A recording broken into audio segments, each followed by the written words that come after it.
அதிகாரம் 4. அப்பொழுது மோசே, அவர்கள் என்னை நம்பார்கள், என் வாக்குக்கு செவிகொடார்கள், கர்த்தர் உனக்கு தரிசனமாகவில்லை என்று சொல்லுவார்கள் என்றான். கர்த்தர் அவனை நோக்கி, உன் கையில் இருக்கிறது என்ன என்றார். ஒரு கோல் என்றான். அதை தரையிலே போடு என்றார். அவன் அதை தரையிலே போட்டபோது அது சர்ப்பமாயிற்று. மோசே அதற்கு விலகி ஓடினான். அப்பொழுது கர்த்தர் மோசேயை நோக்கி, உன் கையை நீட்டி அதன் வாலை பிடி என்றார். அவன் தன் கையை நீட்டி அதை பிடித்தபோது அது அவன் கையிலே கோலாயிற்று. ஆபிரகாமின் தேவனும் ஈசாக்கின் தேவனும் யாக்கோபின் தேவனுமாயிருக்கிற தங்கள் பிதாக்களுடைய தேவனாகிய கர்த்தர் உனக்கு தரிசனமானதை அவர்கள் நம்புவதற்கு இதுவே அடையாளம் என்றார். மேலும் கர்த்தர் அவனை நோக்கி, உன் கையை உன் மடியிலே போடு என்றார். அவன் தன் கையை தன் மடியிலே போட்டு அதை வெளியே எடுக்கும்போது இதோ அவன் கை உறைந்த மலையைப் போல் வெண்குஷ்டம் பிடித்திருந்தது. அவர், உன் கையை திரும்பவும் உன் மடியிலே போடு என்றார். அவன் தன் கையை திரும்ப தன் மடியிலே போட்டு தன் மடியிலிருந்து அதை வெளியே எடுத்தபோது அது திரும்ப அவனுடைய மற்ற சதையைப் போல் ஆயிற்று. அப்பொழுது அவர், முந்தின அடையாளத்தை அவர்கள் கண்டு உன்னை நம்பாமலும் உனக்கு செவிகொடாமலும் போனால் பிந்தின அடையாளத்தை கண்டு நம்புவார்கள். இவ்விரண்டு அடையாளங்களையும் அவர்கள் நம்பாமலும் உன் வாக்குக்கு செவிகொடாமலும் இருப்பார்களானால் அப்பொழுது நீ நதியின் தண்ணீரை மொண்டு நிலத்தில் ஊற்றுவாயாக. நதியில் மொண்ட தண்ணீர் வெட்டாந்தரையிலே இரத்தமாகும் என்றார். அப்பொழுது மோசே கர்த்தரை நோக்கி, ஆண்டவரே, இதற்கு முன்னாவது தேவரீர் உமது அடியானோடே பேசினதற்கு பின்னாவது நான் வாக்கு வல்லவன் அல்ல, நான் திக்குவாயும் மந்தனாவும் உள்ளவன் என்றான். அப்பொழுது கர்த்தர் அவனை நோக்கி, மனுஷனுக்கு வாயை உண்டாக்கினவர் யார்? ஊமையையும் செவிடனையும் பார்வை உள்ளவனையும் குருடனையும் உண்டாக்கினவர் யார்? கர்த்தராகிய நான் அல்லவா? ஆதலால் நீ போ, நான் உன் வாயோட இருந்து நீ பேச வேண்டியதை உனக்கு போதிப்பேன் என்றார். அதற்கு அவன், ஆண்டவரே, நீர் அனுப்ப சித்தமாயிருக்கிற யாரையாகிலும் அனுப்பும் என்றான்.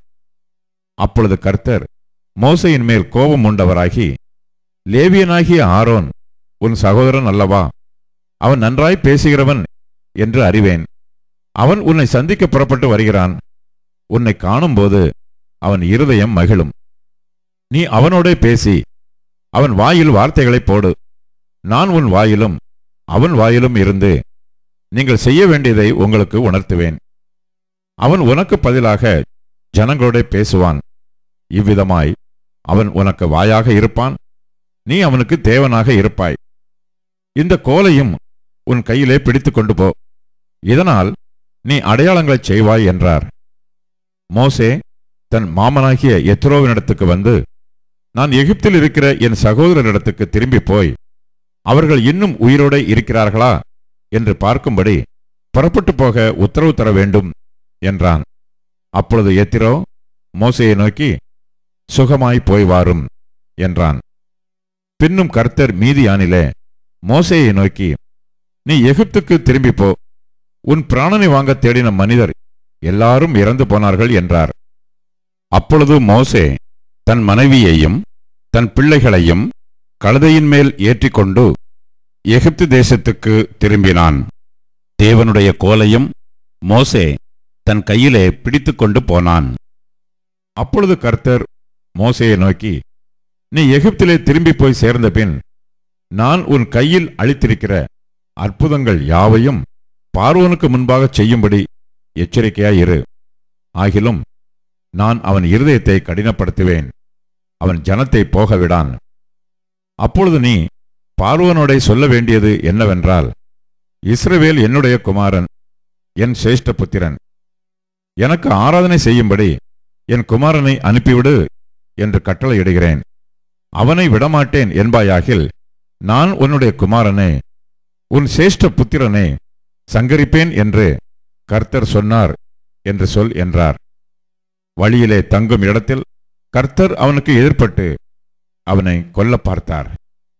அப்பொழுது சிப்போராள் கற்கான ஒரு கல்லை எடுத்து தன் புத்திரனுடைய நுனித்தோலை அறுத்து அதை அவன் கால்களுக்கு முன்பாக எறிந்து, நீர் எனக்கு இரத்த சம்பந்தமான புருஷன் என்றாள்.